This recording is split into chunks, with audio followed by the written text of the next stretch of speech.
मसीह में मेरे प्यारे भाइयों और बहनों, आज के सुसमाचार में यीशु हमें बताते हैं, कोई भी दीपक जलाकर उसे टोकरी या खाट के नीचे नहीं छिपाता। इसके बजाय वे उसे दीवट पर रखते हैं ताकि भीतर आने वाले सभी लोग उसका प्रकाश देख सकें। मरकुस अध्याय 4 पद 21। प्रकाश को छिपाना नहीं है, ये प्रकाशित करने के लिए है। विश्वास निजी या आरामदायक रहने के लिए नहीं है, ये चमकने के लिए है, खासकर जब छाया हमारे चारों ओर इकट्ठा होती है। कल्पना कीजिए कि सुंदरता की एक घाटी मौत की घाटी में बदल गई। 22 अप्रैल 2025 को कश्मीर के पहलगाम की सुंदर बैसन घाटी में 26 पर्यटक एक क्रूर हमले का शिकार हुए। उनमें से एक इंदौर के 58 वर्षीय ईसाई बीमा प्रबंधक सुशील नथानियल थे, जो अपनी प्यारी पत्नी जेनिफर और अपने बच्चों के साथ यात्रा कर रहे थे। जब आतंकवादियों ने उन्हें अपना विश्वास साबित करने के लिए इस्लामी कलमा पढ़ने का आदेश दिया, तो सुशील ने बस जवाब दिया। उस क्षण उन्होंने हमारे प्रभु की गवाही किसी भी धर्मोपदेश से बेहतर ढंग से दी। उस साधारण स्वीकारोक्ति के लिए उन्हें गोली मार दी गई। उनकी बेटी घायल हो गई। उनकी पत्नी ने उनके विश्वास के अंतिम कार्य की गवाही दी। सुशील की गवाही हमें क्या सबक सिखाती है?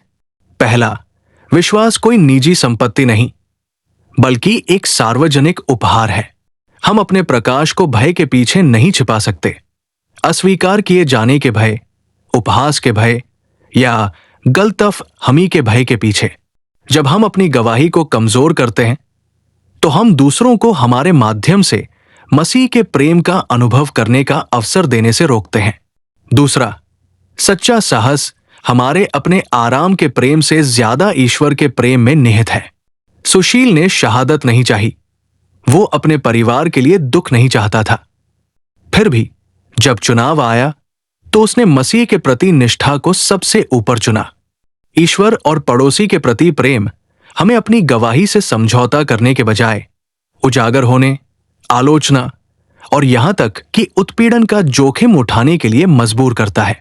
तीसरा, ईश्वर अक्सर सबसे अप्रत्याशित माध्यमों से भी सबसे ज्यादा चमकते हैं। एजरा से आज के पहले पाठ को याद करें, जहां एक मूर्ति पूजक राजा कुसरू इस्राएल को मुक्त कराने के लिए ईश्वर का साधन बनता है। किसने सोचा होगा कि एक विदेशी शासक परमेश्वर की इच्छा पूरी कर सकता है? और फिर भी परमेश्वर ने उसके माध्यम से कार्य किया।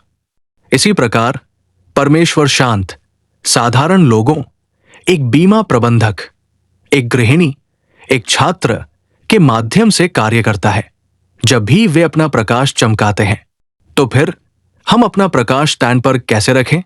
कार्यस्थल पर इतनी निष्ठा और करुणा के साथ रहें कि सहकर्मी अंतर महसूस करें।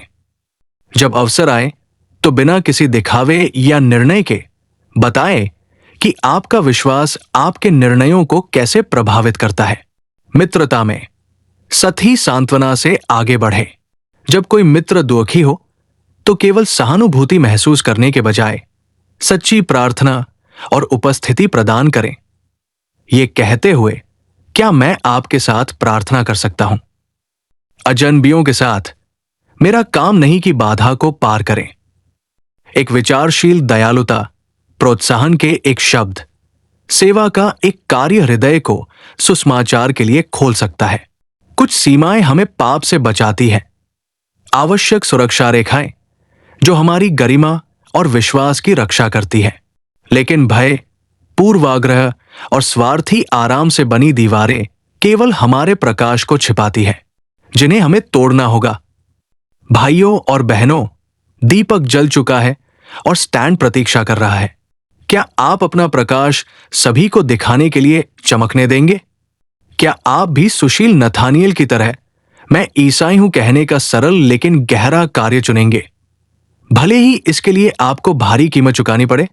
हमारे प्रभु हमें साहस प्रदान करें कि हम उनके प्रकाश को अपने भीतर प्रवाहित होने दें और दूसरों को अंधकार से निकालकर उनके प्रेम की ओर ले जाएं। आमीन। Echoes of the word echoing Christ in every heart where silence speaks and every voice matter. Rooted in Carmelite contemplation and creative prophecy reflections, visuals and captions. crafted with love and multilingual. Inclusive.spirit-led. You are not just a viewer, you are part of the echo. Join a community that honors every voice. Let the word resound through hearts, screens, and lives. Welcome home. May every post be a prayer, every image a window to grace. Subscribe, share, comment. Prayer requests and mass intentions. We believe in the power of prayer and the grace of community. If you'd like us to lift your intentions in prayer or include them in our mass offerings, you can write to us. Email, echosofttheword@proton.me. Mobile phone WhatsApp, +9189812234485.